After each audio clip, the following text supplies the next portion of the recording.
So today I'm going to take a look at a game that plays versus, it plays cooperative, and it plays versus into cooperative. Oh, and it plays solo and has a ton of lore and world building and some pretty cool miniatures to boot. Today I'm going to take a look at Champions of Hara. It's time for another Dice Tower review with Robert Geistlinger.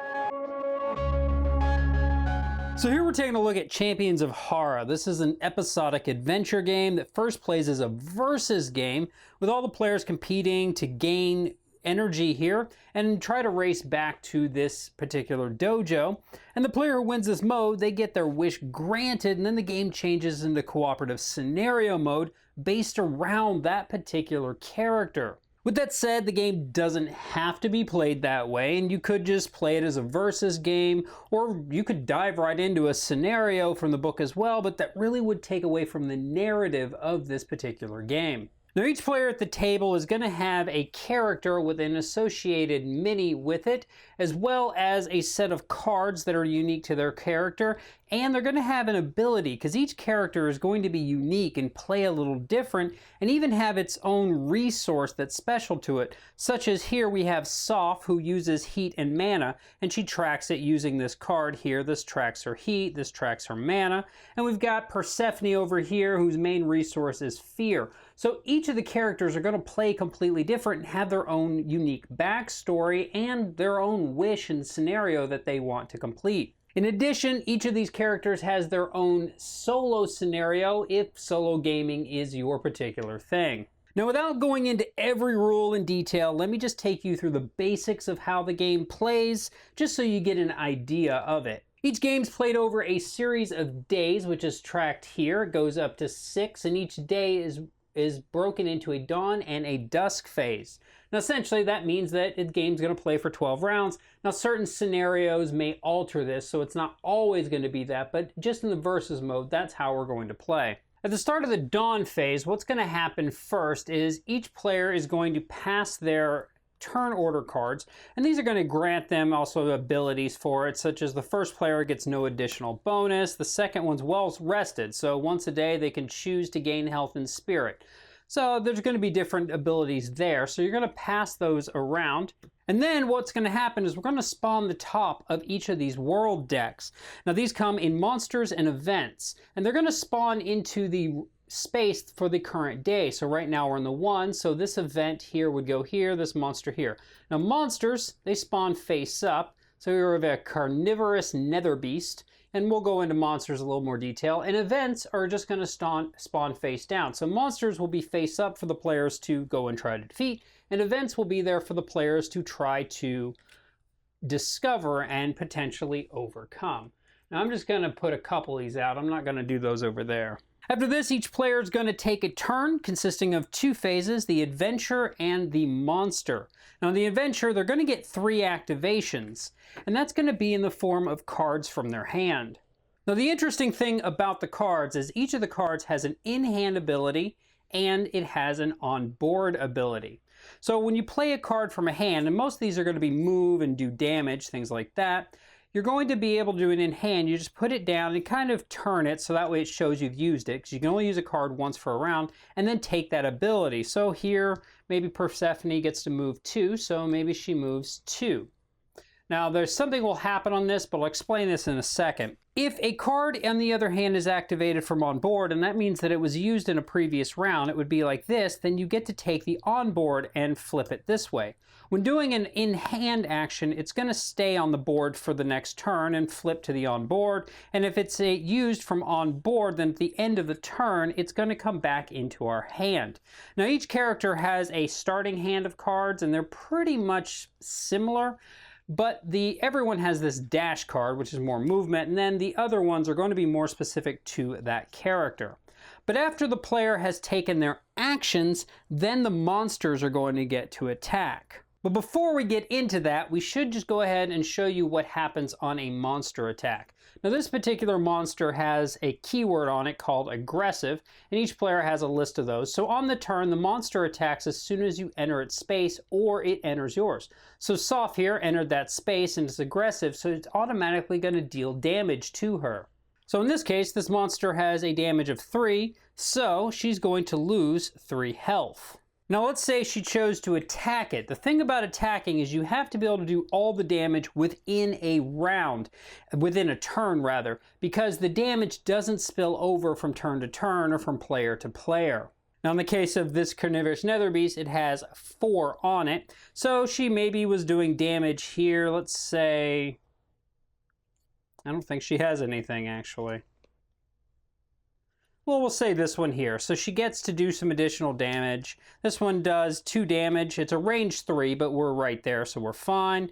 It does cost a mana, so she would spend mana from here. But if she gets to do the damage and she defeats it, which is really the more important thing here, is she's going to get these rewards listed over here. So in the case of this one, she's going to get 2 of the energy for this. She's going to get 2 on the blue, and she's not going to get any items. Now the interesting thing about this is if she was getting an item, and let's see if we can find a monster that has an item. Just our luck, we won't find one. Okay, so here we have. Let's say that she had beat this Baku leak here, and I really love the monsters in this, but I'll talk about the artwork later. If she defeated this one, she would get item 7. Now it's not a random, you actually come into this deck and you locate the card 7. So we're gonna get this Flask of Baku, which is kind of interesting, cool because it matches up, which is a card that she then gets to add and can use to discard to add some additional damage and lose some health. Now, on the other hand, events, if she moved into a space with an event is going to have some text as to what it does, and it's going to have challenges or choices that need to be made. Now, challenges, you'll see on this card here, it has a challenge listed, and these are going to have us pay some spirit, either paying it before or after. We're going to roll some dice. It's going to have the challenge rating here of 5. It's going to say that we can pay the spirit before we do it to try to help our dice roll, and then we're going to roll the dice. Now these can be swapped around to where you actually have to roll the dice and then spend the spirit. So this one's more of a gamble. So let's say we decided to spend 2 spirit. Ahead, we do need to have a 5. So that's going to reduce this down now to needing a 3, so we'll roll the die. We get a 6, so we get it. So now we get the success on this. And you probably can't read this, and I don't think I'll be able to zoom in close enough, but this will allow us to gain the item Luminod, which is a number 15, and then actually follow the instructions for fail. So that's interesting, as we succeed and then still fail. So a player's going to go through their 3 activations, and then the monsters are going to attack. And that's going to be dependent here on this. Now this monster has a range of 0, so it wouldn't be able to attack, but this one has a 1. So if it had been there and she was here, it would be able to attack doing its damage. Now all the monsters do have other things on them. This one's critical in addition to the aggressive.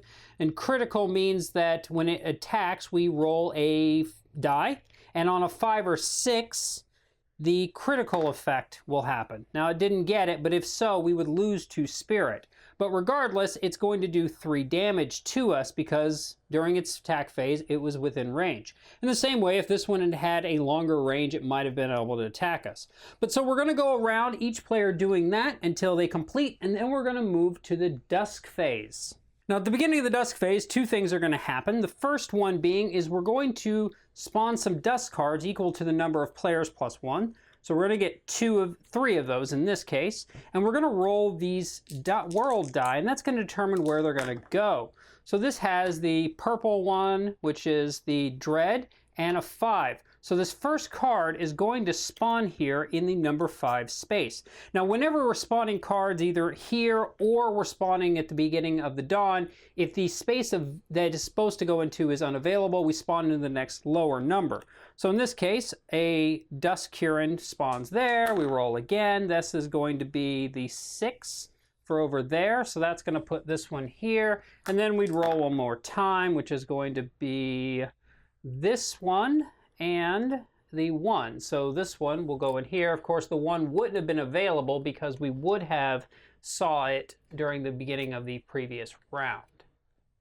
After that, we're going to do World Shift. Now that's going to be drawing a card from here, and we're going to have some story again, and it's going to tell us some challenges maybe for the players, but more importantly, and the most important part of this, is it's going to tell us to potentially switch locations. So this says we switch the location of the Dreer and the Dojo, keeping the orientations the same, then the player with the least total energy may choose to prove their worth. So what that means is the Dreer, which is here, and this one are going to switch. So we're going to pick this whole thing up. We're going to pick this whole one up. And we're going to move this one to here, and this one to here. After this, then we're going to move into players getting their activations again, monsters getting their activations again, until eventually we get to another dawn phase. Now, a few other things I want to show you real quick, and I'm going to move a few things out of the way here, just so you can see them better, is on these player boards, is just to explain what these are. So you have these three energies here. You got your blue, your red, and green, and each player is going to be trying to get it. And of course, the objective in Versus is to get all of them all the way out and get back to the dojo. But when a player reaches the middle section in a particular spirit, they get to go into their deck and choose a card that matches it to add to their hand. Additionally, each player has a color that is their specific color that if they ever max out, they get to come in here and choose their ultimate card. Now, the ultimate card can be unlocked either that, or if at the beginning of day 3, the players haven't unlocked it, then anyone who hasn't can get it. And also, sometimes scenarios and events can unlock it as well. And this is going to be a one-time ability. Now, for Soph here, it gained 2 heat, then deal damage equal to her heat, range 5, which means she could potentially do up to 5 damage right off of that. Now, one last thing to explain is that players cannot be eliminated in the game. If at every point your health hits 0, you actually just move back to the dojo, respawn, you come back to your original starting health and spirit, but you must lose 2 energy however you wish. So she might do this and continue on playing.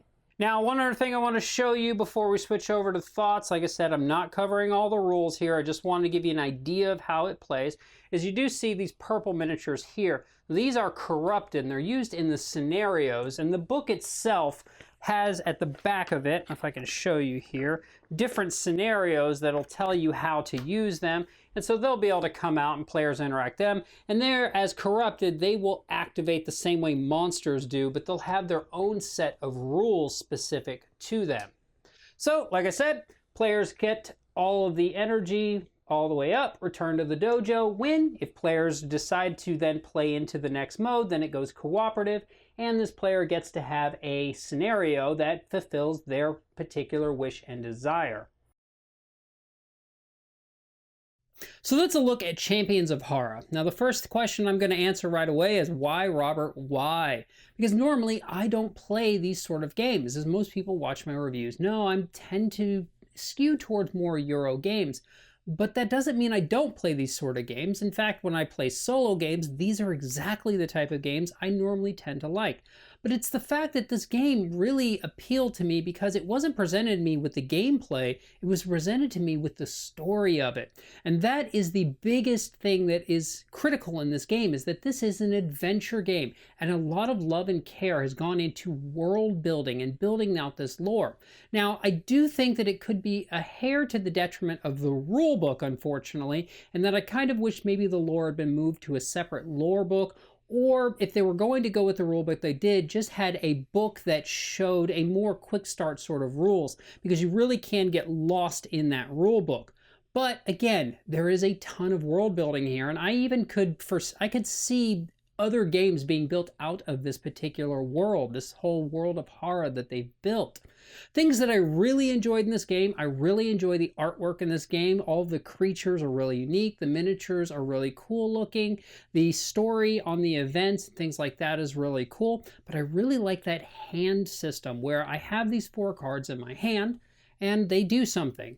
And then I flip them over and now they do something from the on board. And sometimes I play a card from my hand Not because I even want that particular action, but because next turn I want the action that's on the other side of it. Or maybe vice versa. So I really, really like that sort of system. The other thing I really like about this game is, though it's a versus game that then moves into a cooperative game, is it never feels truly versus. Even though the players are all racing in the beginning towards each other, they're not going against each other. You're still working against the world itself, and you're playing against the world of Hara, and no matter who gets to the end there, everyone gets to work together towards that goal. And I love that each character has their own scenarios based on the number of players, and I like that each of the characters has their own solo story as well. Although I do have some reservations on some of the solo scenarios. They feel maybe as an afterthought, or maybe just not as well developed. So I have some issues there, but overall I did find each of them enjoyable, if not overly difficult. Overall, the only real negative I have in this game, and again, it's not really a negative. That's the thing. Everything in this game that to me is a potential negative is also a potential great point. So actually, there's going to be two of them. The first one is going to be that world shift. It is so cool in theory. The fact that the whole world shifts around, and a player who was in one spot suddenly finds themselves in another spot, and maybe that's good for them, maybe it's bad for them. It's just such a cool mechanism. However, it's a little fiddly and clunky for me. I'm clumsy, and I have found myself accidentally knocking everything off of a tile while moving them around. You may not be as clumsy as me, so it may not bother you. The other thing about it is the size of the game. While it's huge and it draws in a crowd asking what it is, I'm not sure that it was needed to be this large, given that this isn't really a miniatures game. This is an adventure game, but really it takes place in these cards. The miniatures are there as a nice touch, and I feel like maybe this game could have been about 2/3 scale, take up a little less table space, and maybe help me with the world shift as well, and still have been a nice experience, but just a little more compact. But overall, I really do like the game. I love the way it plays. I love the versus nature into the cooperative nature. I love that you can choose how to play it. I love the care and love that went into the world building. And I love playing through this game. Honestly, as much as I have a few negatives to say, I would highly recommend this one. So if this is a game that interests you and you think it might be right for you and your game group, go ahead and check out Champions of Hara, and I look forward to seeing you folks next time. Thanks so much for watching the Dice Tower videos. Find more great videos and reviews, as well as our top-rated audio podcast at Dicetower.com. You can also find other great shows at Dicetowernetwork.com. I'm Eric Summerer, and you've been watching The Dice Tower.